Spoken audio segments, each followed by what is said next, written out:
For your warm-up today, I would like for you to try the you do problems. If you are unable to, please watch this entire video. If you are able to do the you do, check your answers with the key, and then from there you can move on to the next activity. For the first problem on the I do side, you are asked to evaluate log base 125 of 5. Now, as my strategy, I sometimes like to fill in that x and then think 125 to the x power has to equal 5. I need to solve for x and think about what exponent makes this true. Now, if you are struggling with this, rewrite this with the same base. Think of this as 5 cubed to the x power equals 5 to the first power. And then once you get the same base, we can use the properties of exponents that says to multiply the 3 and the x together, and then we can solve for x by setting those exponents equal to each other since we do have the same base. So we get 3x equals 1, x equals 1/3.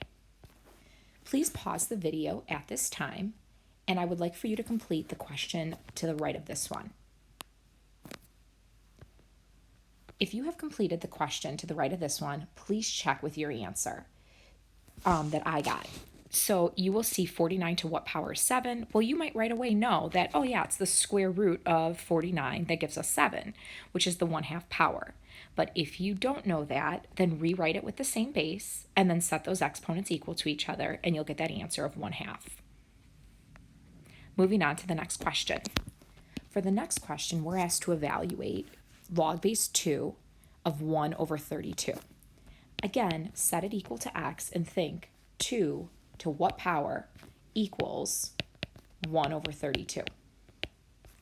If you don't know right away what power that is, you can think about 2 to what power is 32 and then think that because it's the reciprocal, we need to make it negative, or just get the same base. Think about 32. 32 is 2 to the 5th power. But because I want the base to be the same, I need to rewrite the right-hand side as 2 to the negative 5th power. Keep in mind, 2 to the negative 5th power is equivalent to 1 over 32. Once I have the same base, I can then set those exponents equal to each other, and I get x equals -5 as my solution for this problem. Please try number 4 right now, pause the video, and then check your answer when you're done. All right, if you've completed number 4, the correct answer you should have gotten is -3. 4 to what power is 1 over 64? Well, you might have known it right away. You might have known 4 to the 3rd power is 64, and we want the reciprocal of that. Or just get that same base and then set those exponents equal to each other. Moving on to question 5. Number 5 is the first expand problem on this worksheet. Remember that we need to think about, do we have products, do we have quotients, do we have powers? I see that we have a product in here, and we also have a power, but the power is only on the x.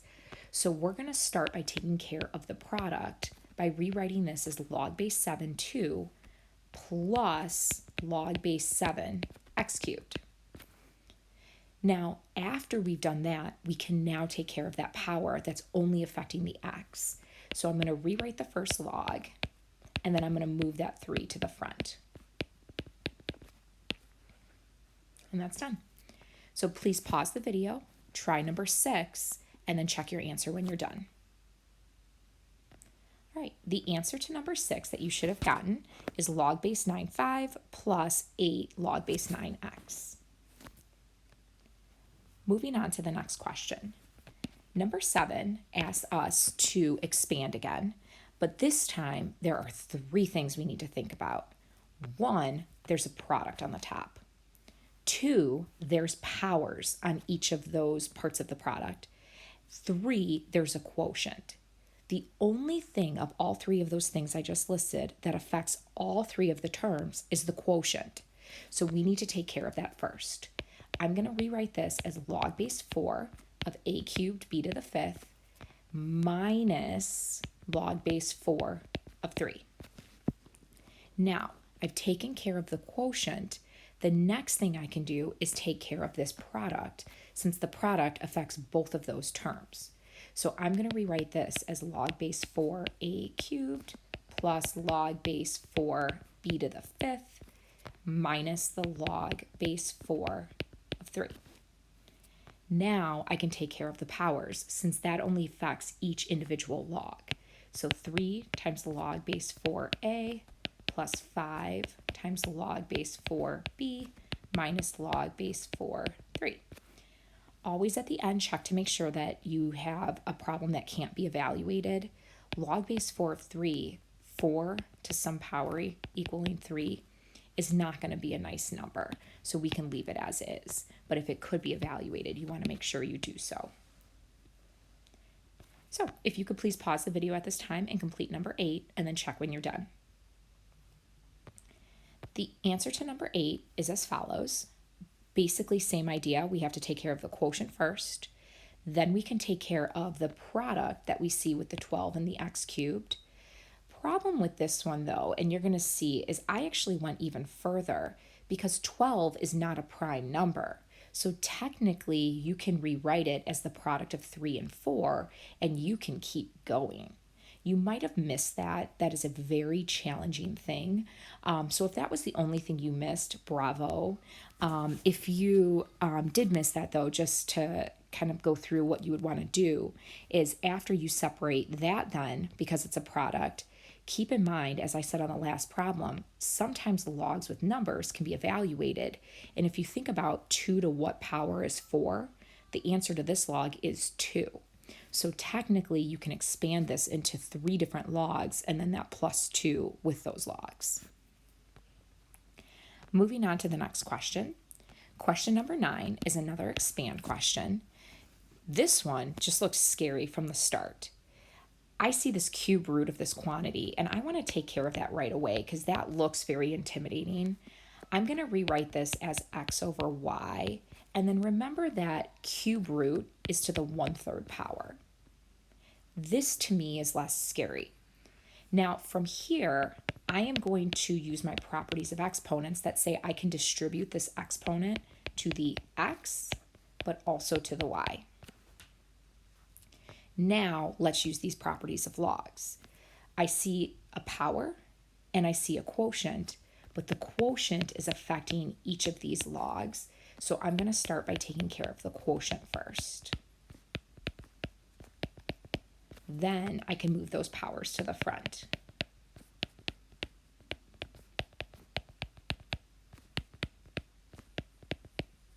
And that is my final answer. Please pause the video and try the question 10 on the right of this.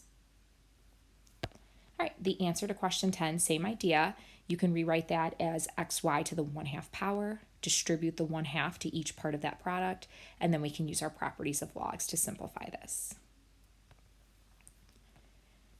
Moving on to the next page, we are now asked to condense. When you are condensing, you want to make sure that you are focusing on, first of all, the process in reverse, but also what is in between the logs. If you notice, in between the logs is a plus sign, so we want to think product. When we condense, only one log is a final answer. So notice the second log has a 2 in front. I'm going to bring that back. Typically, that's the last thing we do, but when you condense, it's the first thing you do. Then we see that plus sign, we can make a product, but remember, condensing this into only one log. So what you're going to do is take the 5 and the x squared, and you're going to get 5x squared as the argument of this log. You don't need parentheses, but if you want to put parentheses, just to note that that is the entire argument. And then that is your final answer. So please pause the video and try number 12. Here's the answer to number 12. Same idea. We're going to bring back that 3. Focus on the sign in between because it's minus. You're going to make a quotient of x cubed over 7. Again, you could put parentheses around it. You don't have to. Moving on to question 13, we have another condensed question. Notice that PEMDAS would say we would do what's inside the parentheses first. So you can start by bringing that 4 back and thinking of this as log 3 plus log y to the 4th power. And then you can focus on that sign in between. Because it's plus, we're going to make a product of the arguments. Now, from here, we can include the first part of this. And notice that because we are subtracting and it's only one log, we technically don't need those parentheses anymore. Now, let's think. Subtraction means quotient. So you can now write this as one log, and you can take the quotient of x with the 3y to the 4th power. Please pause the video at this time and complete 14, and then check your answer. Here's the answer to 14. Same idea. We're going to do what's inside the parentheses first, and then after we take care of that, we can then rewrite a quotient. Moving on to the next problem, number 15. With number 15, another evaluate type problem, but again, using the properties of logs. So we're going to use this idea of condensing. I see in between the logs a minus sign. So I'm going to start by rewriting this as log base 3 of 2 over 54. Now, from here, we can simplify 2 over 54. When I reduce that, that's 1 over 27. Now, if you want to use that method where we say equals x, you can think 3 to what power is 1 over 27. I know 27 is 3 cubed because I want to get that same base. But remember that I need the same base, so I need to rewrite this as 3 to the negative 3rd power. And then I know that the exponent I'm looking for is negative 3. Now, many of you I know could just look at this right here and say, oh, it had to be negative 3. But if you are unable to get that, use this idea of getting the same base. Please pause the video at this time and complete 16. And then here is the answer to the final question on this page. Notice again, we are thinking about what property. So we made the product of 32 and 2. And then from there, 8 to what power is 64? You may have right away said, hey, that's 2. But if you didn't say 2 right away, think about getting the same base. 8 squared equals 64, so that exponent